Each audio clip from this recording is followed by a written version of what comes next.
Hey, what's going on, Facebook fam, Facebook world, Facebook Live, man, YouTube Live, LinkedIn, Instagram, TikTok, Substack. Conversations with Ron Richardson is back with another great episode. The podcast is back with another great episode. And we are here with my very, very special guest and a regular who has been on Conversations with Ron Richardson, the radio show, many times here in New Orleans, Louisiana. My girl, Miss Tonya Freeman. How are you? Well, thanks for having me. How are you? I'm doing well. Welcome back to my new platform, uh, Conversations with Ron Richardson, the podcast. As you know, I'm not with WBOK 1230 anymore, so I branched out and did my own thing. And I want to thank you for uh, following me on my new platform. Congratulations on this next step in Hmm. the evolution of your career. Yeah, thank you. And I wish you much success, that you get the best interviews Hmm. on your way to the better, most Right. better, and best interviews. Well, I thank you for supporting me and following me for all these years, and welcome to the new platform. So I want you to give my listening and viewing audience your own introduction. Thank you. I appreciate the intro. My name is Tonya Freeman Brown. She Hmm. lives free. I support people through overcoming adversity and Hmm. transformation and transforming them into an authentic, more free, liberating lifestyle. So Yeah, that's who she. I am and where I'm at. All right, man. Tanya is a woman of many hats. She does a lot of things. She's an author. She's a massage therapist, radio co-host. One of my favorite people to work with, past and present. You do a lot of things. So you're here today to talk about uh, your breast cancer journey, and I want you to shed a little light on what you have going on now and this whole situation. You were diagnosed again, am I correct? Yes. Okay, So let's give some background information so for that sure. when I get to what's happening now, Hmm. listeners will have some context. Okay. In February of 2009, well, January, I felt a lump in my right breast, and Hmm. it was suspicious to me. So I went to my OBGYN at the time for just a regular checkup and to let her know what I saw Hmm. and what I felt. I felt it. And she was in China at the time. So Hmm. her partner, her colleague, did the breast exam and she gave me two things. She gave me a script for a diagnostic mammogram, Hmm. and she also gave me a card to a surgeon. Hmm. And I panicked. I asked her, should I panic? She was like, no, don't panic. Hmm. Just take these two things and let's get the test. So I had a diagnostic mammogram, which showed that I had breast cancer. Hmm. No family history that I was aware of, no genetic predisposition that I was aware of, and I hadn't taken any type of genetic test to verify or confirm whether Hmm. I had a genetic predisposition to it, to breast cancer. Hmm. After the diagnostic mammogram showed that there was a mass in the breast, I had a biopsy. So I went to see that surgeon. The surgeon said that he had to do the biopsy. So I had the biopsy done. It was one of the worst experiences I've ever had in my life. Hmm. One of the worst. But I made it through. And eventually the news came back. He delivered the news that I had breast cancer. Hmm. Didn't stage it or anything like that. I never really knew the stage. Hmm. Uh, but after consulting with this particular doctor, who was my first opinion, Hmm. he recommended that I went ahead and had a mastectomy. Okay. And that was his recommendation. It wasn't mine. So I got a second opinion. I actually canceled surgery twice with the same surgeon because I just wasn't sure, Hmm. which was a lesson to me. If you're not sure about something and you feel some kind of way about it, you feel unsure, you need more information, it's okay to pause and allow space for more information to come to you so that you Of can make a course. better informed decision. Right. And I didn't know what the hell I was doing anyway. I mean, who receives a breast cancer diagnosis and knows exactly what to do? Hmm. So it was a journey for me. I was devastated. A lot of things and people, places, and things fell off from my life. A lot of people came into my life to show me a lot of support. My sister, my mother, um, friends, and family. Hmm. I ended up getting a second opinion and a third opinion, and eventually I went with the third opinion. Okay. I decided to do chemotherapy the first time. I didn't want to do chemo. I wanted to approach it from a holistic standpoint and go to the Hippocrates Health Institute, which is in West Palm, Florida. Hmm. I still got money there, and I never went because I went with my insurance paid for. Hmm. And at that time, I had great insurance, and I was able to move through chemo. And I did it with consent, but also not really understanding the long term effects that chemotherapy would have in the body. That's a Right. whole nother podcast topic Hmm. for you. What does chemotherapy, what do these agents do in the body, Right. short term and long term? So I had short term effects. Hmm. I'm sorry, did you want to say something? No, I'm keep going. We rocking and rolling, so this is good. I'm Okay. listening. Yes. So with that, um, we had success with Hmm. it. I went through 6 rounds of chemo, and then Hmm. I had also Herceptin. So I had two chemotherapy agents, Taxotere and carboplatin, which goes after all the good cells and the not so good cells. Now these are the I guess for lack of a better term, the chemicals that are involved in chemotherapy. Am I right? Yes. So Okay. those are the chemical names of the Hmm. drug. Carboplatin is the compound, Hmm. the chemical name of the chemotherapy agent, or what I know now is my medical oncologist now terms them molecules. So Hmm. they, if you're a scientist, which we all have some science in us, Yeah, right? of course. Yeah. We're a walking science project, all of Hmm. us, walking organisms, right? Yeah. So on a cellular level, on the molecular level, these are molecules that have been created to go after and to arrest cancer cells. So it's a chemical in a biological, organic body. So make it make sense. But the body is a wonderful way of healing itself. Hmm. However, when you introduce the chemicals in, it changes the game. Of It, course. it it changes your composition.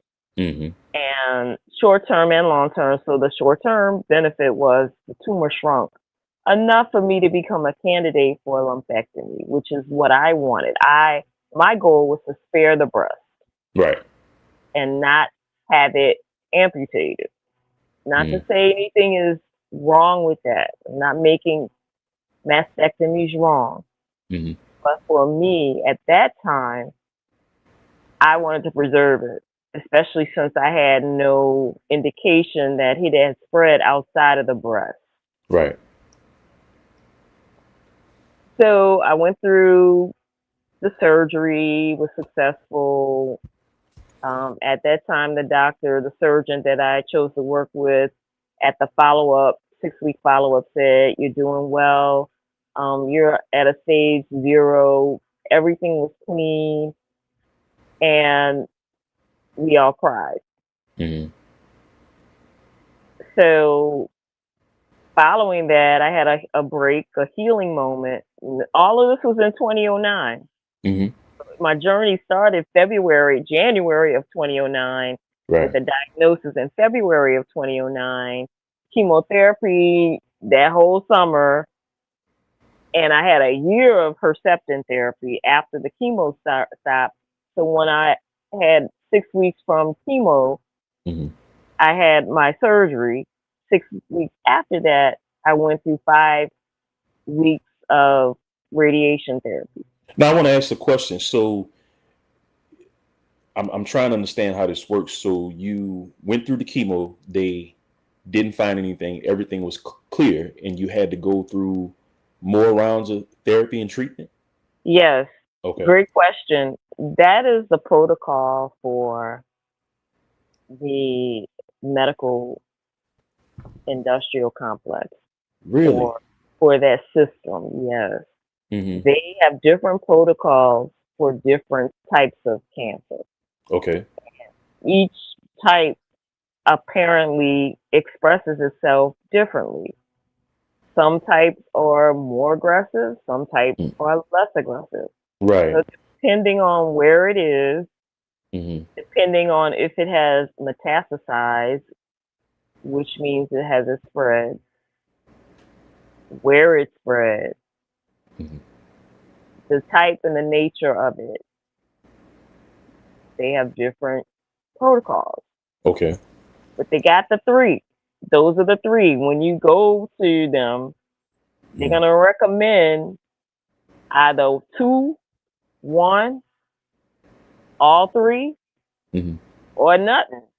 They Mm. may say, you know what, we can, after all the diagnostic tests, we think you're a candidate for surgery. So let's just get the surgery done. And let's take it out. Right. Right. If that's something you choose, it depends on your situation. Hmm. So for me, they went aggressive. We went through chemo first so we can shrink it so that I can get what I wanted, which was a lumpectomy. Hmm. So I got what I wanted. And I chose to go through the radiation. Okay. That was my first time. Would I do it again? No. Mm. However, I can always change my mind, especially given the information and if the benefits outweigh the risk. So here am I free and clear for 17 years. Hmm. I did not take tamoxifen, which is a recommended protocol. It's recommended. I did not do tamoxifen. I chose not. I said, nah, I don't think that this is going to help reduce my chances of a recurrence because Hmm. that's something I did not feel within me was Right. necessary to do. Right. Fast forward from 2009 to 2010, we have 17 years, 16 years, Hmm. and here we are in 2026. Right. I'm gonna put you on pause for a minute. For those that don't know, I actually met you when you were coming out of your journey the first time, a year later, correct? I think it may have been a couple of years It was, later. yeah, it was about 2011, 2010, 2011, 2012, somewhere around there. And I always, when we go through these episodes and different shows, I always have to give a shout out to my cousin Claude, who's no longer here with us. He told me, he said, man, I got the perfect person for you. And then, when we met, it was like an instant connection. Big sis, little bro, and you've been there ever since, man. So when I tell you, to all my listening and viewing audience out there, Tonya has been with me since my days at Dolphin Dolphin Radio Radio. at Delgado, man. Uh-huh. And you were like, and you still are, you were an advocate for, uh, and I learned this, when we met, you were an advocate for breast health, not breast cancer, and you always Yeah. did promote, you know, um, healing of the breast, and women and men checking themselves and going and get mammograms and different things like that. So, I want to ask you, here we are 2026, like you said, 16, 17 years later. Mhm.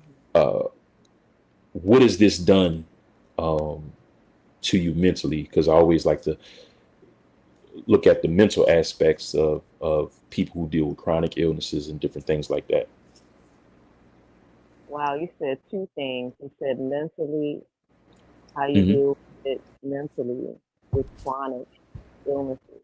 And what I didn't know 17 years ago is that cancer is a chronic condition Yes.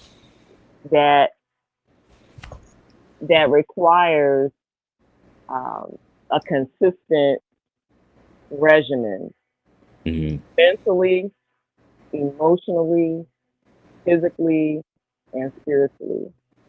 Hmm. Right. So mentally, I didn't go through any type of mental health coaching or mental health. I didn't sit on the couch the first Hmm. time. I Hmm. probably should have sat on the couch. Probably should have sat on the couch day one. Yeah. When I was born, right? Right. Coming into this world, being born into a family that has a lot of love, but we also have some challenges, right? Hmm. And things work out. But mentally, I feel I have a lot. I feel I was born, and then also life has fostered a sense of stability in terms of my faith and Hmm. optimism. And with that optimism and with the faith that I have, it allowed me to stay strong mentally. Hmm. Not to say every day was a good day, Hmm. it wasn't. And to feel those emotions and not hide them. I used to hide them. I used to Yes. Yes. think to myself, and I know that was detrimental to my emotions. Hmm. But cancer, however, cancer has stretched my mental and my emotional capacity. I would Okay, imagine that it has. Yes. Yeah. so I don't Even get. Hmm. even from my standpoint, as you know, I'm differently able, and every Right. day is a challenge. But uh, I try to remain, or I'm not even gonna say try. I remain as optimistic as I can. To say that uh, I got another day, another shot. And you as well as I know that there are days that we're tired. There are days that we don't feel like getting up, but we got to keep going. Absolutely. And I commend you for waking Hmm. up every day and doing what you want to do. And that, to me, from my perspective, is freedom. Hmm. And challenge that you have in your life is an opportunity to demonstrate just how great you are. And breast cancer is that challenge for me. And as I said a few minutes ago, it stretches me. And Hmm. I feel like it has allowed me, it has exposed my comfortability. Hmm. It has exposed my mediocrity. It exposed laziness Yeah, and yeah. stagnation. That's one of the things. To switch gears here and touch briefly on this new platform. You know, I was on a schedule, and I literally told one of my friends the other day. I said, you know, the hardest thing about starting my own podcast is that I have the option of getting up and literally not doing anything if I don't want to that particular day.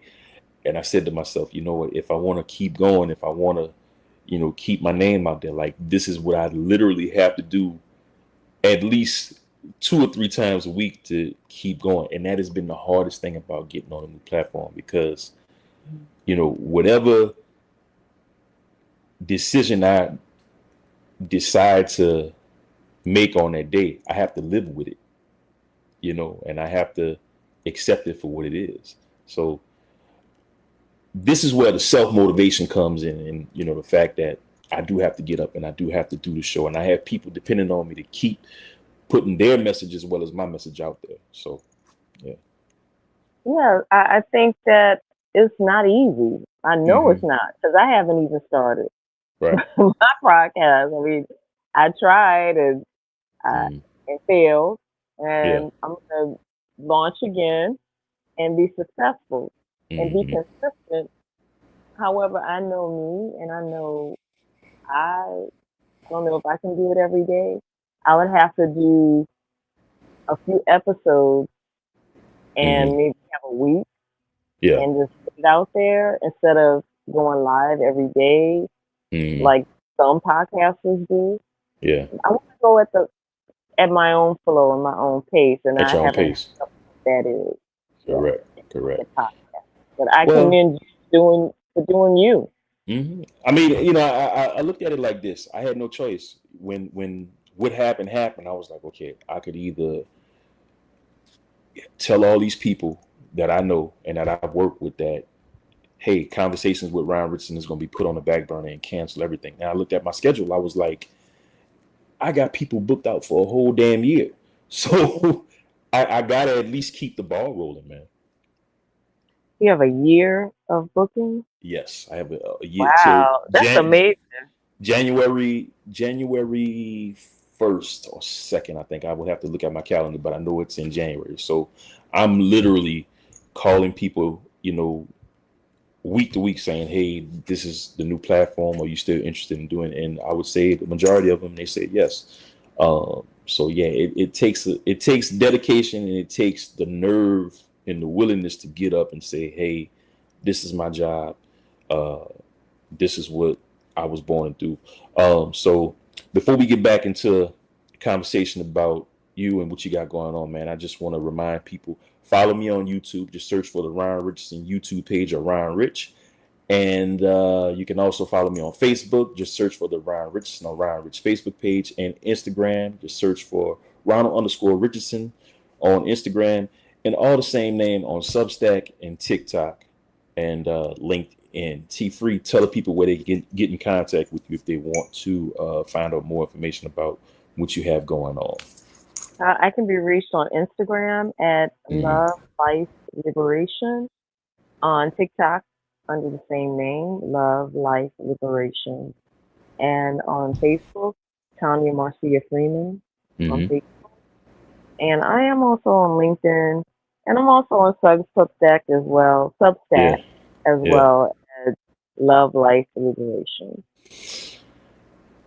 So what is the process? Because you and I talked on a personal level a lot of times.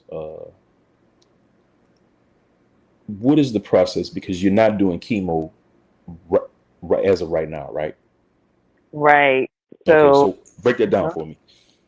so 17 years later, we got another situation in the same breast that was treated, the Hmm. right breast that was treated back in '09.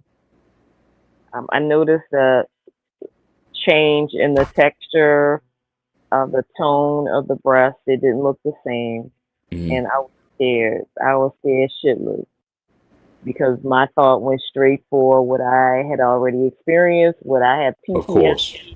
And you asked me about how did I do mentally. I made it mentally, but I still have PTSD because of Hmm. everything that I'd gone through prior from my first experience with breast cancer. So obviously, this has been going on for quite some time. Don't know how long, Right. months, maybe a year. Hmm. But what they both have in common, this most recent diagnosis and the previous one 17 years ago, Hmm. was they both came after a mammogram. Hmm. The first time after my baseline mammogram, it happened a year after that. Hmm. And then my last mammogram that I had, it happened between that time and now. So I was diagnosed again. I went through the process of a diagnostic mammogram, an ultrasound of the breast, a biopsy, which determined that I had breast cancer Hmm. again, Hmm.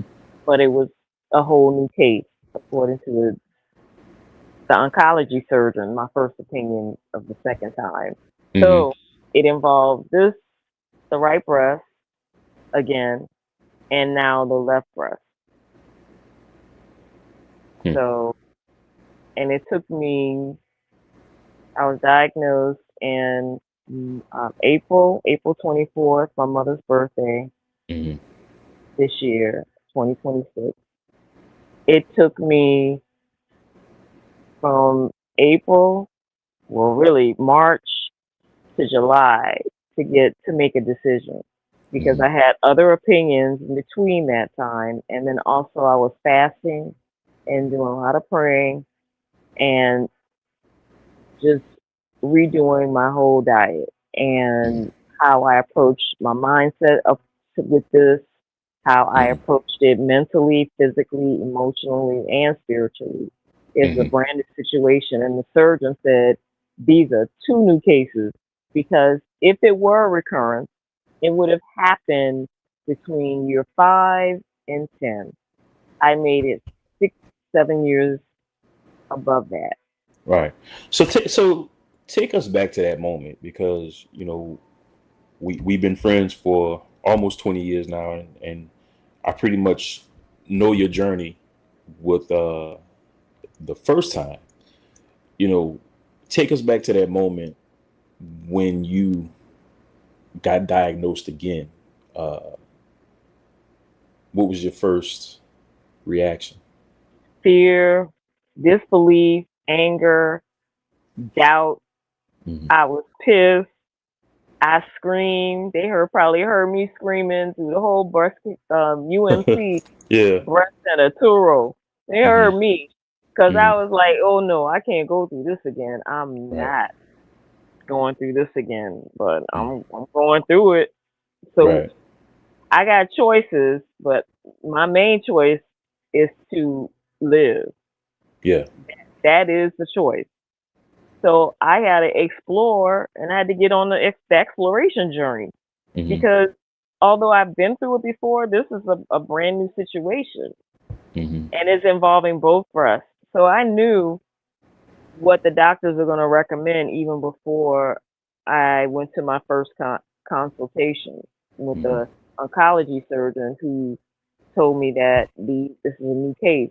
I said, so are you saying, doctor, that when I am finished with this, Hmm. when I'm done with this again Hmm. and again, I will have been a 3-time breast cancer survivor, Yeah. overcomer? He said, yes. I cried.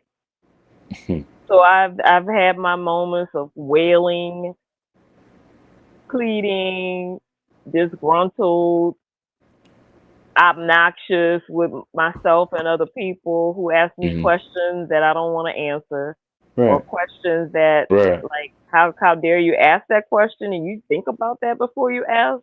Hmm. Just all kinds of stuff. So I shut Yeah. down. Right. I shut down Yeah. and I was mad.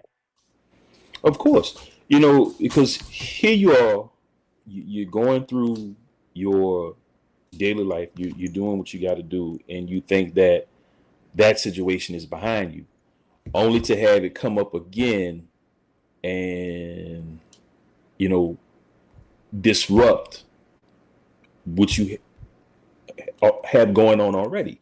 And you and I talk about doctors, and we talk about the medical field, and we talk about how these doctors that are supposed to help us and are supposed to be here for us, a lot of them don't have good bedside manner. They just say, okay, this is what you have, and this is the situation. I was in a situation, and you know about this. I want to say 2 or 3 years ago, about 3 years ago. I ended up going to uh, a urologist because they found uh, a microscopic amount of blood in my urine. So I went to the urologist, and he asked me some questions, and I answered them to the best of my ability because I'm pretty in tune with my body. And he was like, "Well, we're gonna run some tests." He did an MRI, And he was like, we found a small cyst on my right or my left kidney. I don't remember exactly which one it was, but when he did it, he immediately went to, okay, well, you know, you may or may not have cancer. And I'm like, okay, well, it was no emotion. It was just straight up raw. And he's looking at me like, well, what are you going to do? And I'm like, well, you the doctor. I don't know. I was going about my daily life, living my life, and then you're presenting me with this, and it's almost like they don't have any compassion or they don't have any kind of bedside manner to try to console you to make you feel better about what's about to happen. Yes, just because you matriculated through Mm-hmm. medical school, residency, internship, fellowship, Mm-hmm. whatever it is, they may not have had bedside manner before they Mm-hmm. became a doctor. Mm-hmm. And their motivations for becoming a doctor may not have been service related or service oriented because it is a service field. They provide care. Now, in the realm of the corporation, the medical industrial complex, or any type of corporation, you Mm-hmm. will find compassionate people. I have been blessed and fortunate to have found that Mm-hmm. only because of what you do. You advocate. So the more you advocate for yourself, the more you speak up to the physician Mm-hmm. and you let them know what your expectations are Mm-hmm. in the process, how you want to be spoken to, how you want to be treated, and they hear you. If they're not hearing you, you go to the next. Yes, and that's one thing that I found, uh, being born differently able. My grandparents and my family as a whole taught me early on, if you don't like something, speak up for yourself. And I've taken that into when I go into medical appointments and things of that nature, because not taking shots at doctors, because doctors are great at what they do and the skill that they have. But if you don't speak up for yourself, they will speak for you. Yeah. They will, Hmm. and they will, based upon their knowledge and their Hmm. information. And Yes. you also have knowledge and you have information. A lot of the information and knowledge that we have internally lies dormant until something catalyzes or awakens that thing in you. Breast Hmm. cancer is an awakening to me. It's an initiation for me as a Hmm. healer. Hmm. You mentioned that I do a lot of things. One of the things as a massage therapist, it's a healing profession. Right. Which was And going to be my next topic, but continue. You beat me to yes, it. Yeah. that's okay. That's fine. I'm glad it's a great segue to that. That's how I found it. I found massage therapy. Of course, I've received massages, but really to go into depth about it as Hmm. a science, as a modality, among so many modalities in that Hmm. field of help, of service, it was breast cancer was an awakening to the gifts that I have within Hmm. me of insight, of intuition, of knowledge, inner standing or inner understanding. What's the knowledge that's within that has yet to be revealed, Hmm. that's unseen within you, within me, within all of us. We are so intelligent. We are so complex. People are still studying us. Hmm. People have studied us consciously, unconsciously, consent or without consent, Without consent. Yeah. mainly, which is Yeah. why we don't trust doctors, which is why we don't enroll in clinical studies or trials. Modern medicine. Yes. Yeah. We can be a contribution to that. We can help transform it. So if we, people of light, people of understanding, people of creativity, people of color, left the room, what's going to be left? So we have to participate on some level, although we don't agree with the business machine part of it because it Mhm. is a business. And if All you right. got insurance, they gon' they gonna hit that insurance. Oh, yeah. I mean, it's like I said, this particular doctor who I go to, I've had this situation going on with my kidney for the past 3 years, going on 4 years now, and I go through the routine test, the MRI, the ultrasound, check it, and I go in every 6 months to a year, and he says, okay, well, it's still stable.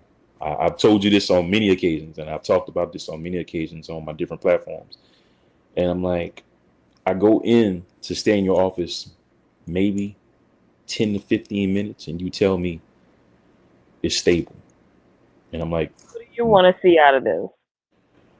uh. That I haven't figured that out yet. I'm still going through the motions, and I'm still trying to decide what I want to do.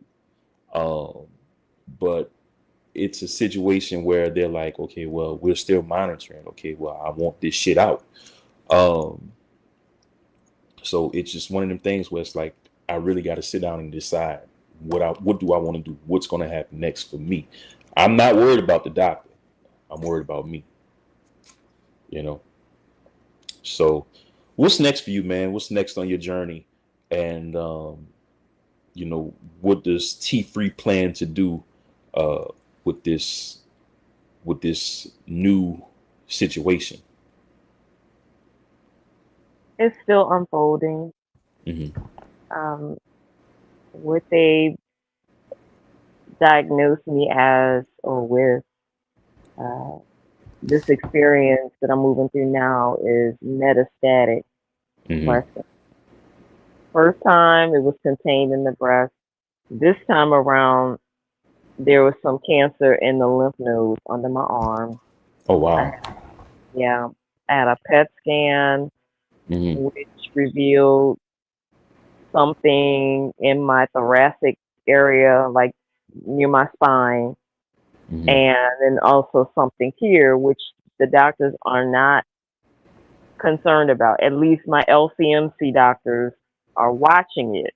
Hmm. They're not super like, oh, we got to go biopsy it. We got to do this and we got to do that because with the course of treatment that I am now moving through, Hmm.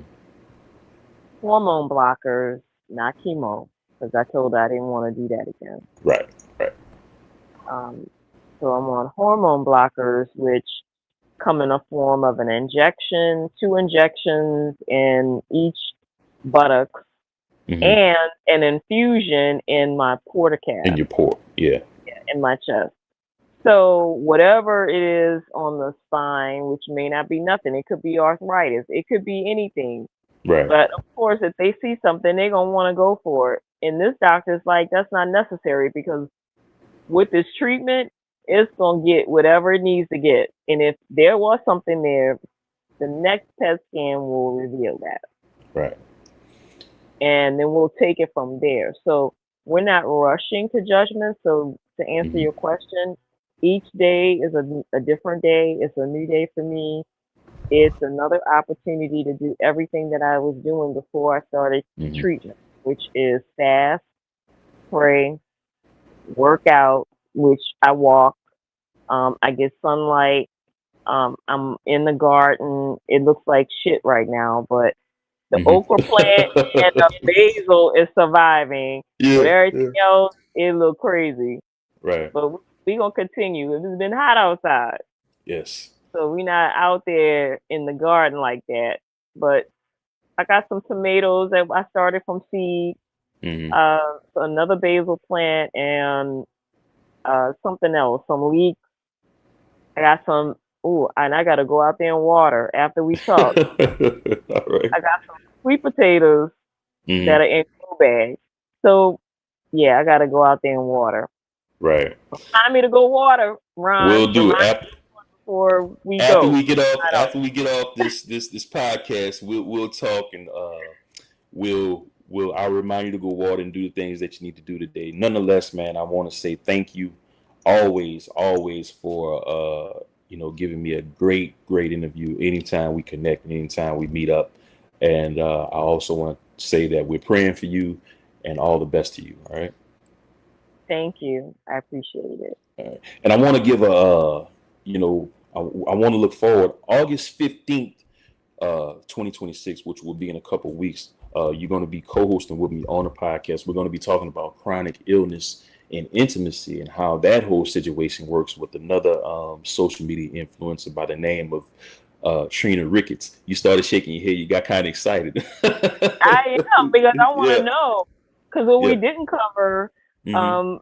today was the recommendation from, and we're covering it now, the Okay. recommendation from the oncology surgeon who recommended, and I knew this, a double mastectomy. So Mhm. with the treatment, we're going to get through this treatment. We're going to have follow-up PET scans Mhm. and follow-up visits in between. And we're going to get some shrinkage here so that I can eventually have a double mastectomy.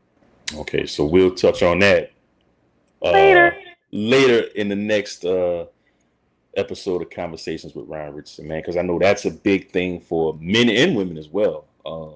Intimacy when dealing with the disability or chronic illness, and Miss Ricketts is going to give us her story because she has a great story, and it's you just got to stay tuned. But nonetheless, Tonya, all the best to you, and we'll talk to each other in the future. All right. Tell the All people one more right. time where they can get in contact with you before we close. Yes, so you can reach out to me on Facebook at Tonya Marcia Freeman, Mm-hmm. or on Instagram, YouTube, um, TikTok at Love Life Liberation. All right, Love man. Life Liberation. All right. This has been Conversations with Ron Richardson. Remember, guys, you can find me on Facebook. Just search for the Ron Rich or Ron Richardson Facebook page. You can also find me on Instagram. Just search for Ronald_Richardson_Jr. on Instagram. All the same name on TikTok, Substack, LinkedIn, man.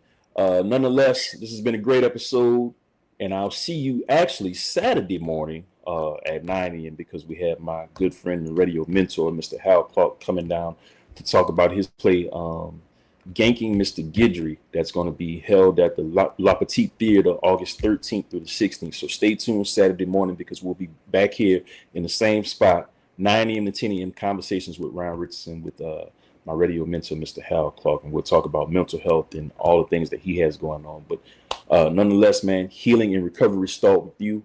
I will see you Saturday morning. Peace.